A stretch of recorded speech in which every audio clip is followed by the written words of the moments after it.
Hello and welcome to part one of this World Championship report. Before we get going, I just want to say I coach people of all levels, whether you're the best in your country, trying to be the best in the world, or whether you've just started the sport and you're trying to make rapid progress. If you want some coaching from a friendly face, the details are in the description. Let's get started. So with the World Championships having just finished a couple of weeks ago, I took the opportunity to go through the top 16 players in the recurve category, both the men and the women. I'm planning on doing the compound later. And just to have a sort of reality check about, are the top archers using their equipment I think they use? And just sort of checking, is there a new trend coming through? Is there something we've missed? And to talk this through, I've invited my good friend Ash Morgan here. How are you, Ash? I'm good, thank you, Mike. Yeah, thanks for having me again. No problem at all. And so far, you haven't watched anything, so you're going into this blind, as they say. Yeah.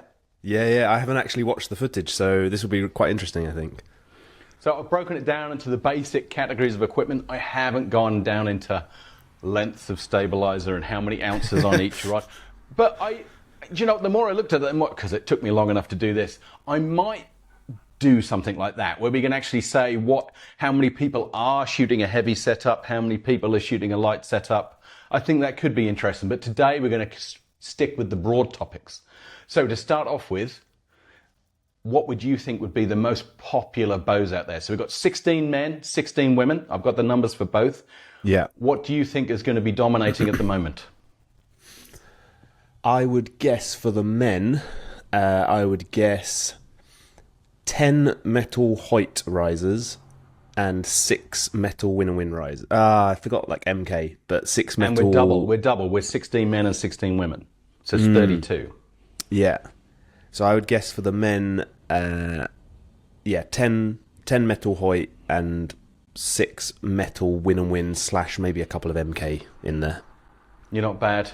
There was when it comes to the handles, we had 12 Hoyts, 4 win.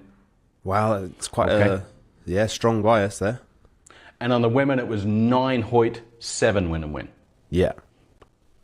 So I was surprised it was that much swayed towards Hoyt. I'm pleased. I think it's a good bow at the moment, and I'm surprised that it wasn't more 50-50, because I think the last time I actually done this, it was pretty much 50-50, and it seems to just have a swing a little bit towards Hoyt.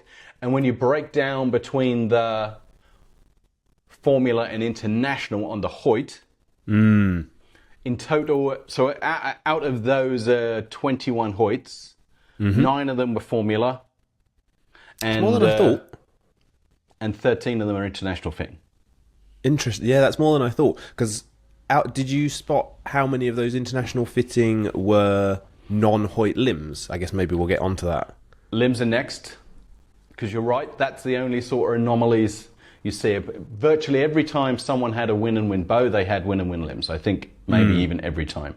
But the Hoyt, there was a bit more of a mix. Every time they were a Formula limb, it was a Hoyt limb. No one was mixing Formula MK limbs. I don't know. Does anyone apart from MK make Formula limbs? I'm not sure. In Hoyt. Maybe Uka or something, but yeah. So that was consistent, but you're right. There was a few where you had the Hoyt handle and some win limbs. And we've seen that over the years, haven't we? Yeah, and that's kind of personally, if I was going to shoot a Hoyt riser, I would go for the snappier kind of maybe like a wood core win or wood core MK limb with it. So that's why I was kind of interested. Who had what? They were popular. So if I move on to the limbs, it was a lot closer. So win, we had 13 limbs. And Hoyt, we had 17, and 2 of them were MK International fitting limbs. Okay, so still Hoyt edging it out, whereas I think in some of the other previous years when I would have done this, I would have had more Hoyt handles, less Hoyt limbs, whereas this time the limbs are still doing strong as well. And on the Formula limbs, or of the Hoyt limbs, 9 of them were Formula, 7 of them were International limb fitting.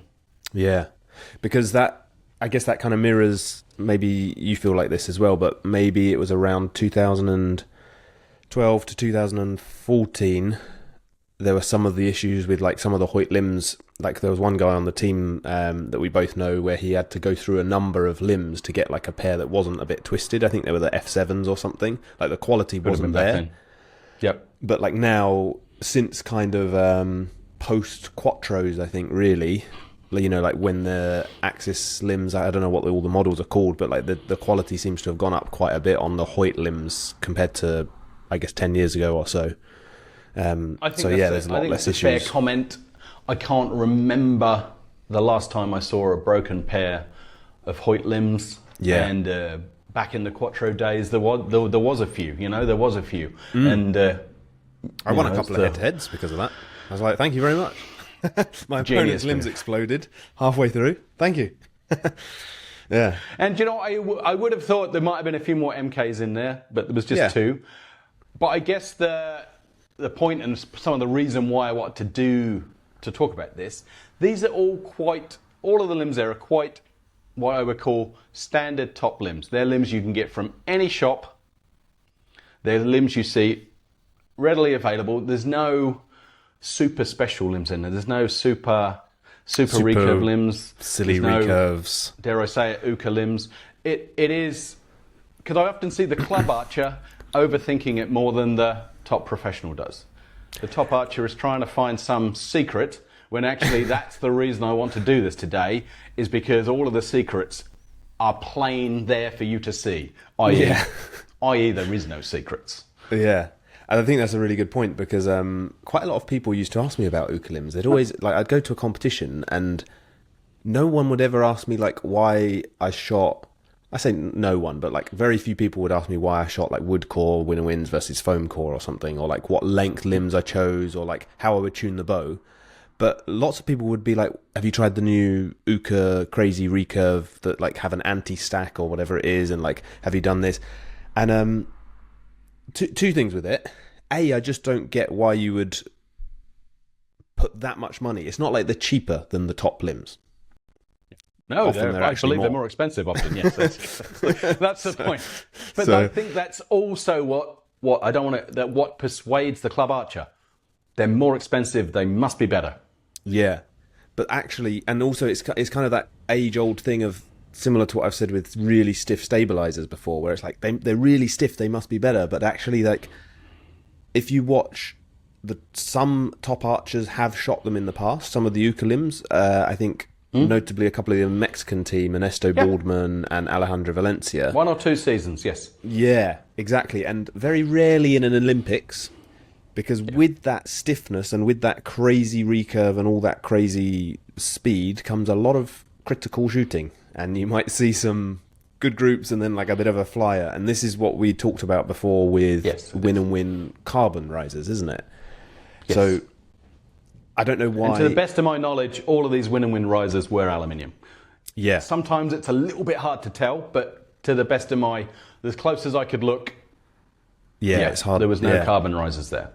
It's quite unlikely. The only people that really I see shooting the carbon risers anymore are some of the Korean women archers who have a super quick technique. So, like, for example, Kang Chae-young a few years back still shot one, or Choi Mi-sun, but I haven't checked yet. But yeah, most of them, like you say, do the aluminium. But yeah, going back to the Uka limbs, I don't know why, or just not just Uka, I should say. I guess board is another example, or like something that's super unconventional. It often gives you more issues than benefits. And if you see top archers getting penalised for them being critical, can you imagine what you're going to get as a national level or a club level archer? You're going to get really penalised for making mistakes. And I know there's going to be people shouting at their TV right now, saying, oh, they're paid to shoot Hoyt, they're paid to shoot win-and-win. All I can say is we've known archers right up to Olympic gold medal, and nothing pays better than performance.